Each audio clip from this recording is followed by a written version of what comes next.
Ya, Assalamualaikum warahmatullahi wabarakatuh, teman-teman semua. Salam sejahtera, semoga tetap sehat dan tetap bisa beraktivitas ya.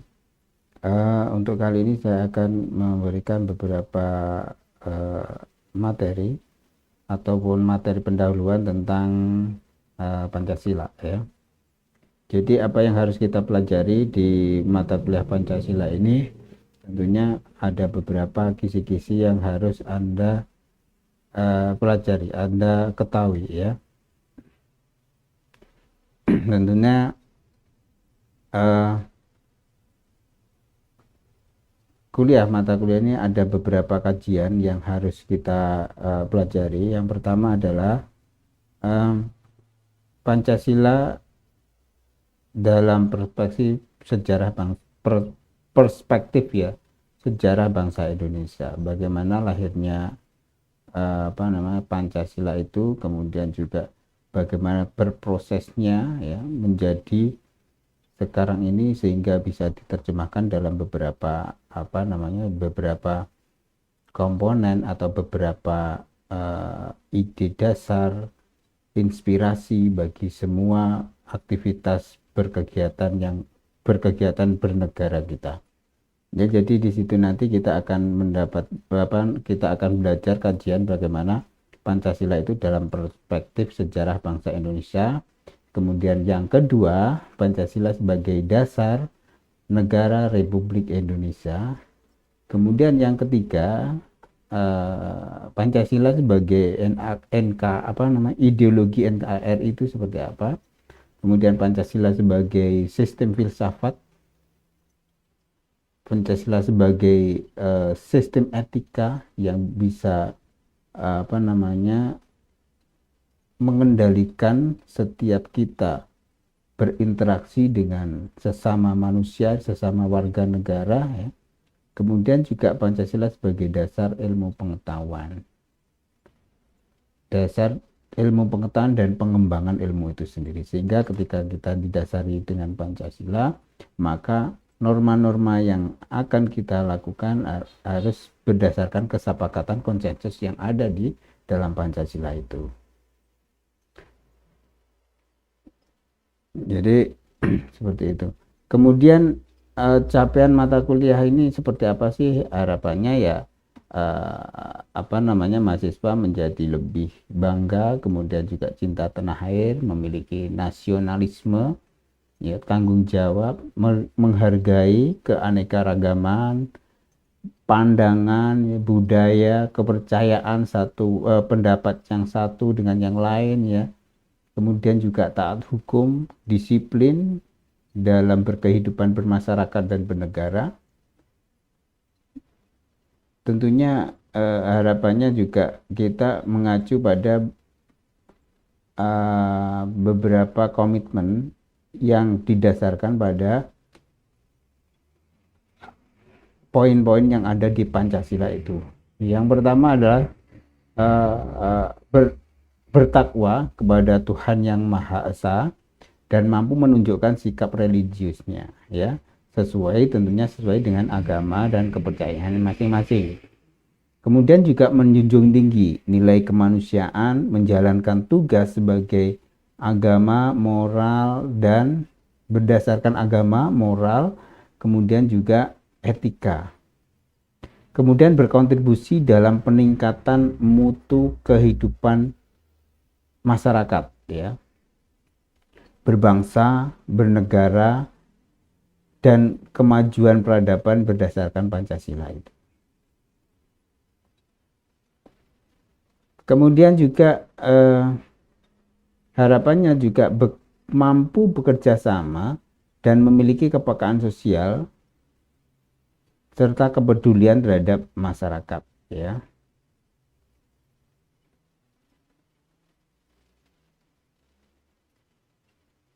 Tentunya juga bisa bekerja sama dengan memanfaatkan mungkin potensi yang dimiliki, mampu menerapkan pemikiran logis dan kritis, sistematis, inovatif dalam konteks pengembangan implementasi pengetahuan dan teknologi yang memperhatikan nilai-nilai, ya ini penting, nilai-nilai niora yang sesuai dengan bidang keahliannya masing-masing. Mampu mengimplementasikan prinsip keberlanjutan atau sustainability dengan mengembangkan pengetahuan. Jadi harapannya ada poin-poin yang sudah saya sebutkan tadi mampu diimplementasikan mahasiswa dalam kehidupan sehari-hari, ya. Kemudian juga kita harus bisa mengukur betapa urgensinya pendidikan Pancasila, ya, secara histori, sosiologis, yuridis, dan politik, ya. Urgensi Pancasila di perguruan tinggi itu yang harus diketahui oleh mahasiswa itu seperti apa, ya. Jangan sampai mahasiswa nanti ketika masuk dalam satu institusi pendidikan tidak mengerti sejarah, kemudian sebagai dasar negara, ruh yang bisa kita jadikan pegangan dalam bersosial dan bernegara, ya. Seperti itu. Jadi harapannya juga mampu memahami arti nilai-nilai Pancasila, sejarah keindonesiaan dalam beberapa peristiwa, tentunya peristiwa-peristiwa sejarah yang bisa atau yang menjadi embrio bagi lahirnya Pancasila itu seperti apa. Jadi Pancasila itu tidak lahir ujuk-ujuk sekonyong-konyong lahir Pancasila, tapi didasari adalah nilai-nilai perjuangan pemuda-pemuda pada waktu itu yang ingin memerdekakan dan ingin mencari nilai-nilai intisari kebudayaan, perilaku, agama dari orang-orang Indonesia itu sendiri, ya. Jadi sehingga Pancasila itu ketika dimunculkan atau dilahirkan itu sebagai identitas jiwa bangsa, di mana semua orang atau semua warga negara Indonesia itu merasa bahwa Pancasila itu loh adalah jiwa saya. Pancasila itu adalah perjanjian luhur nenek-nenek moyang kita yang diimplementasikan dalam bentuk Pancasila itu. Jadi sebagai anak muda, anak penerus bangsa, kita harus tahu bahwa perjuangan melahirkan intisari dari budaya, dari perilaku, dari jiwa, perjanjian luhur dari nenek moyang kita, pendahulu-pendahulu kita itu sangatlah berarti. Ketika mahasiswa, ketika generasi muda tidak menyadari akan hal ini, maka ya kita akan lupa jati diri kita itu seperti apa, sehingga akan menjadi istilahnya kita lupa akan karakter kita sendiri, sehingga dengan mudahnya budaya-budaya yang masuk dari luar itu akan mempengaruhi jiwa dan perilaku kita dalam bersosial, bernegara, ya, sehingga nanti juga akan berpengaruh juga akan jalannya negara itu akan seperti apa. Oleh karena itu urgensi dari pendidikan Pancasila di lembaga-lembaga, institusi, dan dimanapun sebenarnya seluruh warga negara itu sangatlah penting. Jadi kita harus mengetahui, merangkum semua dinamika perumusan dari penetapan Pancasila dari sidang BPUPKI, ya. Kemudian pengusulannya seperti apa, perumusannya, penetapan Pancasila itu melalui beberapa perjuangan yang luar biasa, ya. Luar biasa. Apalagi mengambil intisari dari kegiatan, aktivitas, perjanjian-perjanjian dengan seluruh masyarakat Indonesia itu adalah satu hal yang sangat istimewa, ya. Kemudian juga Pancasila sebagai dasar negara, artinya dalam tindakan perbuatan dan dalam hal tindakan perbuatan berbangsa dan bernegara, kita harus punya dasar. Kalau kita membuat undang-undang turunannya, kita dasarnya harus jelas juga. harus berdasarkan itikat yang baik, harus berdasarkan ketuhanan yang maha esa, permusyawaratan dan yang berkeadilan sosial, ya. Konsep-konsep negara, tujuan negara, kajian Pancasila sebagai dasar negara itu juga harus kita bisa memahaminya, ya.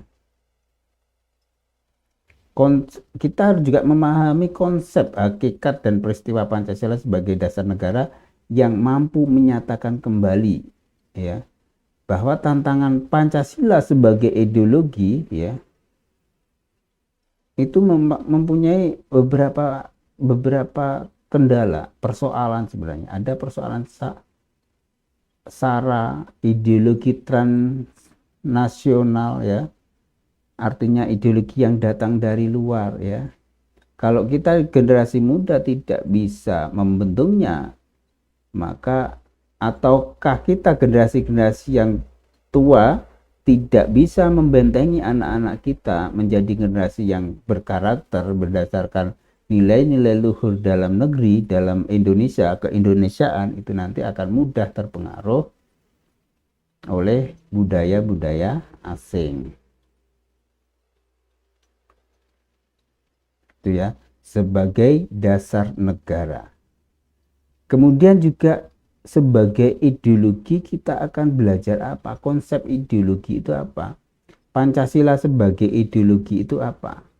Ideologi yang di dunia itu banyak sekali, ya, seperti ideologi liberalisme, kemudian juga komunisme, fasisme, sosialisme, itu termasuk ideologi, ya. Kita apa ideologi kita dalam hal bernegara, itu ideologi kita apa? Yaitu founding father kita sudah menyatakan bahwa kita punya Pancasila. Karena apa? Karena terbentuknya ideologi Pancasila ini adalah sebuah ideologi yang terbaik menurut pendahulu-pendahulu kita di antara ideologi lain yang ada di dunia. Karena apa? Ya bersumber dari perilaku dari kebudayaan yang sudah ada di Indonesia, sehingga mereka merasa bahwa oh ini yang paling cocok. Ketika di tempat liberalisme tentunya ada ada beberapa warga negara yang mungkin bisa mengikutinya, tapi kita merasa asing. Kenapa budaya kita seperti ini, perilaku kita seperti itu? Akhirnya ada sesuatu yang ganjil, ya, bukan karakter kita, ya. Tuh. Kemudian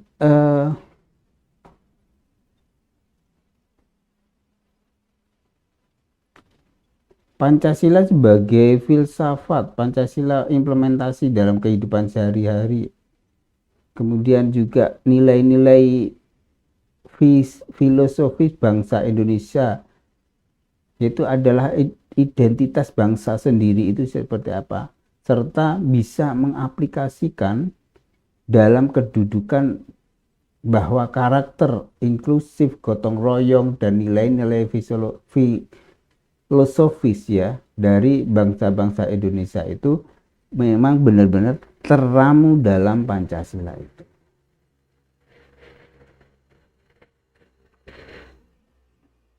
Kemudian ada lagi Pancasila sebagai sumber dasar pengembangan sistem etika, misalnya. Sistem etika. Jadi kita harus mampu juga memahami, menganalisis sistem konkret masyarakat dan nilai-nilai yang dihidupi serta konflik antar nilai, ilmu etika, budaya, agama yang terjadi di masyarakat. Ya, bahwa pengembangan ilmu pengetahuan dewasa ini selalu bersentuhan dengan budaya dan agama. Bahwa juga cepatnya perubahan yang terjadi mempengaruhi pula bagaimana nilai perilaku masyarakat. Itu. Jadi itu sebagai etikanya, perilaku masyarakat harus didasarkan, ya, pada Pancasila. Karena apa? Karena memang harapannya semua anak cucu kita nanti akan berpegang teguh pada nilai-nilai luhur yang ada di Pancasila, karena Pancasila merupakan intisari perbuatan dari budaya dari dari penduduk atau dari warga negara asli, ya. Kemudian juga yang terakhir mungkin nanti kita akan bahas juga tentang Pancasila itu sebagai dasar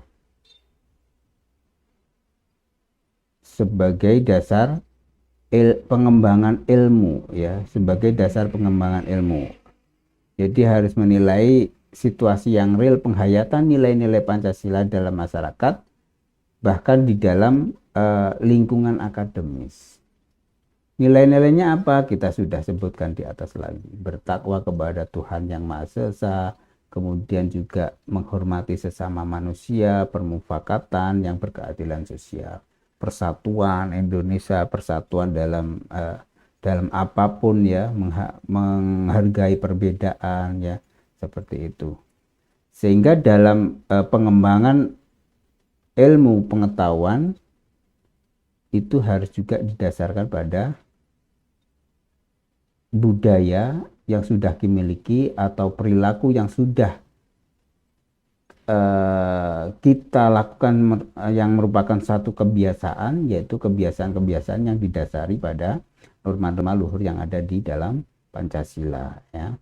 Kemudian cepatnya perubahan juga mempengaruhi pola perilaku masyarakat itu sendiri, sehingga pola pengembangan ilmu di lingkungan akademis pun itu juga harus berdasarkan nilai-nilai dari yang ada di Pancasila itu sendiri. Oke, jadi ada beberapa yang merupakan pembahasan kita. Yang pertama tadi adalah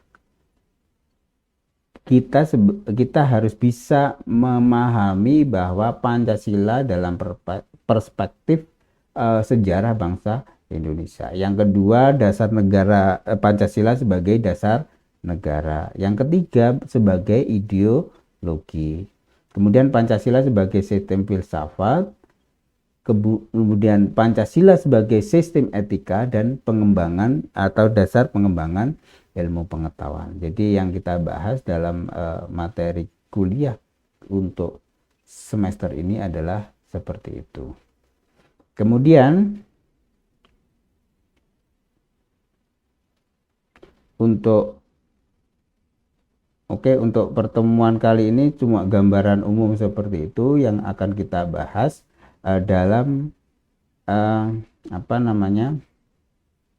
dalam pertemuan-pertemuan selanjutnya, ya. Oke. Jadi nanti silahkan di absen aja di kolom komentar, ya.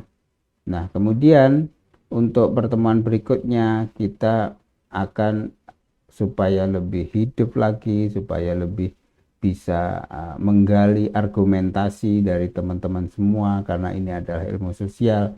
Saya harapkan teman-teman nanti membentuk satu grup presentasi, ya, yang membahas tentang poin-poin yang sudah saya sampaikan. Nanti lebih jelasnya akan saya uraikan di bentuk teks di Google Class, ya.